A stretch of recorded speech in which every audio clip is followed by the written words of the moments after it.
हाँ जी, नेक्स्ट हमारा कंसेप्ट आता है एसिड बेस और पीएच का।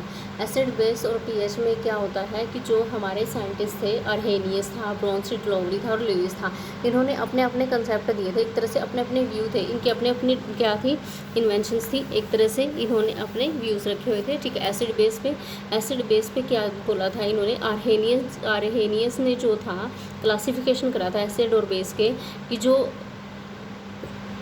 H+ आयंस और OH आयंस हैं उनके बेसिस पे ये कहता है कि जो H+ आयंस है वाटर में प्रोड्यूस होंगे तो वो एसिड होंगे, अगर OH आयंस माइनस प्रोड्यूस होंगे तो वो बेस होंगे। जैसे कि हमारे पास एक HCl है तो यहाँ पे हमारे पास क्या H+ आयन है इसके पास, तो ये एसिड है। और अगर NaOH है यहाँ पे OH आयन है तो इसको हम बेस बोल देंगे। अर्हेनियस का कंसेप्ट था, ठीक है। अब ब्रोंस्टेड लोवरी ने बोला था, इसने प्रोटॉन के ऊपर क्लासिफिकेशन किया था कि जो प्रोटॉन डोनर होंगे वो HCl होंगे, वो एसिड होंगे, और जो प्रोटॉन एक्सेप्टर होंगे वो बेस होंगे। ऐसे ही ल्यूइस ने बोला था कि जो इलेक्ट्रॉन एक्सेप्टर होंगे वो एसिड होंगे और इलेक्ट्रॉन डोनर होंगे वो बेस होंगे।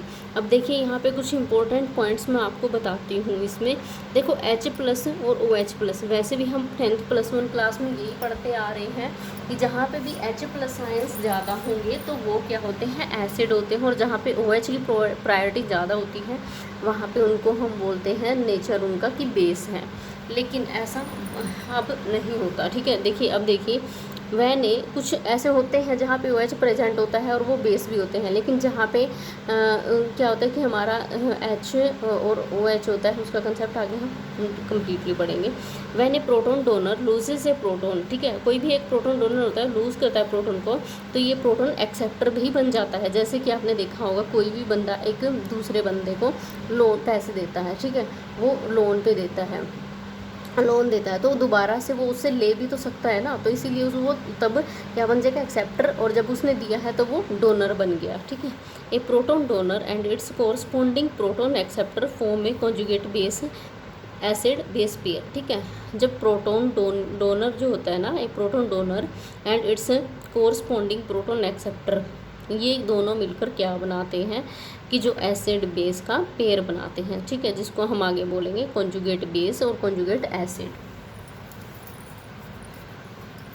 आगे देखिए यहाँ पे मैंने ले लिया एक एसिड बेस का पेयर ले लिया, ठीक है, ये मेरा एसिड बेस का पेयर है रिएक्टेंट में, और यहाँ पे प्रोडक्ट बना रहे हैं, ये दोनों मिलके कॉन्जुगेट बेस और कॉन्जुगेट एसिड की फॉर्मेशन कर रहे हैं। जैसे मैंने यहाँ पे इलस्ट्रेशन एग्जांपल ले लिया, Ha हमारा एसिड है और B हमारा बेस है, और इसने क्या किया, जो यहाँ पे आके यहाँ पे इसने क्या कर दिया, यहाँ पे A इसकी फॉर्मेशन आ गई, ठीक है, ए से क्या बन गया, इसका बेस बन गया, इसको हम बोलते हैं कॉन्जुगेट बेस। और यहाँ पे देखिए, यहाँ पे इसने B और H दोनों ने कंबाइन होके बना दिया प्रोडक्ट, ये क्या बन गया हमारा एसिड, इसको हम बोलेंगे कॉन्जुगेट एसिड। अब आगे देखिए, जैसे कि मैंने यहाँ पे एग्जांपल लिया हुआ है HCl+H2O का लिया हुआ है, इन्होंने मिलके एक तो सोल्ट बना दिया, ठीक है, सोल्ट हमारा क्लोराइड हो गया, और एक हमारा बन गया H3O, ठीक है, H3O जो कि वाटर मॉलिक्यूल्स की ही प्रॉपर्टी थी, इसको हम क्या बोलते हैं, हिलीनियम बोलते हैं, ठीक है। अब ये देखिए, इसमें हो रहा है कि जो H+ है ये क्या कर रहा है, डोनर है, ठीक है, और डोनर है ये क्या करेगा, प्रोटॉन को डोनेट कर देगा, और ये क्या कर रहा है, एक्सेप्ट कर रहा है, ठीक है, एक्सेप्टर है H+ को, प्रोटॉन को, और यहाँ पे देखिए, यहाँ पे लॉस ऑफ इलेक्ट्रॉन होगा, इसको हम बोलते हैं acid, conjugate base of HCl, ये क्या बन गया हमारा, सॉरी बेस बन गया, और ये हमारा क्या बन गया, एक तरह से हम इसको सोल्ट भी बोलेंगे, ठीक है, इसको सोल्ट भी बोलेंगे, और ये हमारा कॉन्जुगेट एसिड ऑफ H2O बन गया, ठीक है। आप आगे देखिए, इसमें आगे मैंने इसमें ले लिया जो एसिड बेसिस एंड पीएच की प्रॉपर्टीज़ हमारी क्या होती हैं। देखिए, जो भी हमारे एसिड बेस होते हैं, आपने सुना होगा स्ट्रॉन्ग एसिड, वीक एसिड, ठीक है, वीक एसिड, स्ट्रॉन्ग एसिड, या स्ट्रॉन्ग बेस या वीक बेस। अब जैसे कि हम क्या करते हैं, कोई भी रिएक्शन करवाते हैं इनकी, तो वहाँ पे हम क्या करते हैं कि एक तो हम स्ट्रॉन्ग लेंगे और एक हम वीक लेंगे, दोनों के दोनों स्ट्रॉन्ग नहीं ले सकते हैं और दोनों के दोनों वीक भी नहीं ले सकते, क्योंकि आगे हमारा आयनाइजेशन कंप्लीट नहीं होगा, और अगर आयनाइजेशन नहीं होगा तो आगे हमारा क्या हो, कॉन्जुगेट बेस और एसिड की फॉर्मेशन कंप्लीटली नहीं होती है। ये देखिए जो स्ट्रोंगली होता है, मैंने आपको बताया जैसे जो एसिड्स कैन बी स्ट्रोंग होंगे तो वो कम्प्लीटली आयनाइज्ड हो जाएंगे, अगर वीक होंगे तो वो पार्शली आयनाइज्ड होंगे। तो strong acid have great tendency to lose their proton, वो प्रोटोन को लूज़ करने की उनकी टेंडेंसी रहती है। Acid strength is not related to concentration. अब आप एक चीज़ माइंड में रखना, जो एसिड स्ट्रेंथ होती है ना किसी भी मॉलिक्यूल की, वो उसके कॉन्सेंट्रेशन से रिलेटेड नहीं होती है, उसकी कॉन्सेंट्रेशन अलग होगी और उसकी जो एसिड स्ट्रेंथ होगी वो अलग होती है। HCl is a strong acid whether concentrated और डाइल्यूट। ठीक है, जो HCl क्या है, एक स्ट्रॉन्ग एसिड होता है, डिपेंड नहीं करता इसकी कॉन्सेंट्रेशन कैसी है, डाइल्यूट है या कॉन्सेंट्रेटेड है। ठीक है, अब जैसे कि मैंने यहाँ पे क्या ले लिया, एक स्ट्रॉन्ग एसिड ले लिया, एक वीक एसिड ले लिया। स्ट्रॉन्ग एसिड में HCl स्ट्रॉन्ग लिया है तो यहाँ पे क्या हो रहा है, कम्प्लीटली आयनाइजेशन हो रहा है, यहाँ पे इनकम्प्लीट आयनाइजेशन हो रहा है क्योंकि ये एक वीक एसिड है। तो यहाँ पे क्या होगा, वीक एसिड में नहीं हो सकता। एसिड क्या करता है, वो एक्सेप्ट भी कर सकता है, डोनेट भी कर सकता है प्रोटोन को, जो स्ट्रॉन्ग होता है। हाँ जी, आगे इसमें जो है ये डिपेंड करता है based of each of proton, जो प्रोटोनेशन होता है, टेंडेंसी डोनेट करने की जो टेंडेंसी होती है। हाँ जी, इसमें जो होता है मैंने आपको बताया डिसोसिएशन और एसोसिएशन होता है। अगर कम्प्लीटली डिसोसिएशन हो गया तो वो क्या हो गया, आयनाइज्ड हो गया है कम्प्लीटली।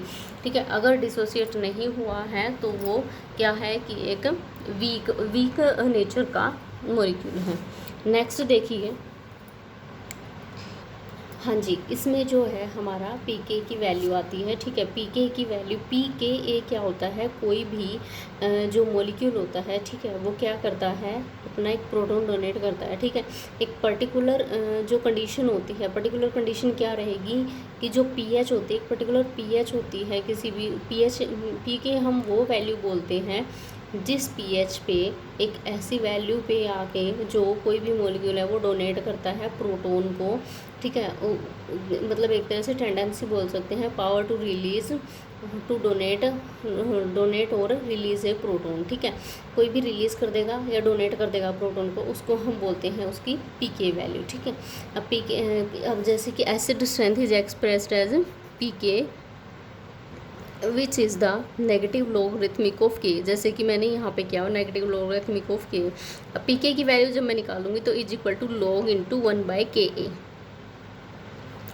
pK की वैल्यू हमारी होती है, इसका फॉर्मूला बहुत इंपॉर्टेंट होता है, pK is equal to log 1/A, या लिख सकते हैं -log Ka।